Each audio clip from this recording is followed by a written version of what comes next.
नमस्कार दोस्तों, आप सभी लोग कैसे हैं। आशा है कि आप सभी लोग ठीक होंगे। आज के इस वीडियो में आज हम जानेंगे कि आखिर विचार क्या होता है, आखिर विचार हमारे मन में क्यों आते हैं और हम किस तरह से गलत विचारों को नियंत्रण कर सकते हैं। दोस्तों, अक्सर हमारे मन में कुछ अच्छे तो कुछ गलत विचार आते रहते हैं। कई लोग मुझे सवाल करते हैं कि आखिर हमारे मन में आने वाले गलत विचारों को किस तरह से नियंत्रण करें। तो ये सब जानने से पहले हम जान लेते हैं कि आखिर विचार क्या होता है। विचार मनुष्य का प्रेरक होता है जो मन की योजना के रूप में काम करता है। मन में विचारों का आना बेहद ही स्वाभाविक होता है। आप तो जानते ही होंगे, जब हम कुछ भी काम करते हैं तो सोच विचार करके करते हैं ताकि हम जो भी काम करें उसका नतीजा अच्छा हो। लेकिन कुछ विचार अच्छे होते हैं तो कुछ विचार गलत होते हैं। जिसकी विचार शक्ति अच्छी होती है उसका काम उतना ही अच्छा होता है और जिसकी विचार शक्ति जितना कम होता है उसका काम उतना ही बिगड़ते चला जाता है। आज हम इस वीडियो में गौतम बुद्ध की एक कहानी के जरिए ये समझने की कोशिश करेंगे कि आखिर विचार क्या है और हमारे मन में आने वाले गलत विचारों को किस तरह से नियंत्रण कर सकते हैं। तो ये वीडियो आपके लिए बहुत ही ज़्यादा इम्पोर्टेंट होने वाला है, जो आपके लिए बहुत ही लाभदायक है। तो इस वीडियो के शुरू से लेकर अंत तक जरूर बने रहें। एक समय की बात है, भिक्षु हर दिन तथागत से कहता, मैंने अपने मन को जीत लिया है, अब यह मुझे विचलित नहीं कर सकता। तो एक दिन गौतम बुद्ध ने कहा, ठीक है, तुम दक्षिण दिशा में भिक्षा मांगने जाओ, यही तुम्हारी आखिरी चुनौती है। फिर अगले दिन भिक्षु ने व्याकुल होकर कहा, मुझसे बड़ी गलती हुई, लेकिन अब मैं दोबारा उस दिशा में भिक्षा मांगने नहीं जाऊंगा।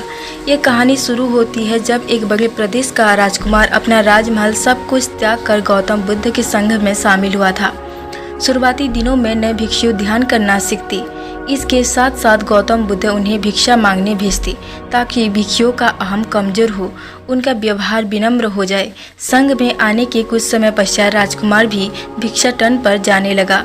शुरू में सब कुछ ठीक था, लेकिन कुछ ही दिनों में कुछ ऐसी घटना घटी जिस कारण राजकुमार विचलित हो गया और उसने भिक्षाटन पर जाने से मना कर दिया।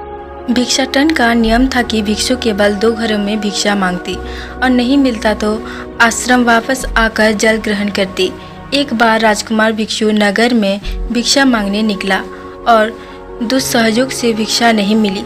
शुरू में राजकुमार भिक्षु को निराशा हुई, लेकिन कुछ ही पलों में उसका मन शांत हो गया, जैसे कुछ हुआ ही ना हो। बिना प्रयास के आज भिक्षु बड़ा ही प्रसन्न था। उसने लौटकर गौतम बुद्ध से कहा, आज मुझे भिक्षा प्राप्त नहीं हुई, लेकिन मेरा मन शांत है, न किसी विचारों ने मुझे परेशान किया। गौतम बुद्ध भिक्षु की सारी भावनाओं समझ रहे थे। तथागत ने कहा, अच्छी बात है, अब तुम कल महल की तरफ भिक्षा मांगने जाना। भिक्षु ने आज्ञा का पालन किया और अगले ही दिन भिक्षा मांगने निकल गया। कुछ देर बाद जब भिक्षु महल के आगे से गुजरा तो उसे अपना महल याद आ गया कि कैसे वह ऐसो आराम से जीवन जी रहा था।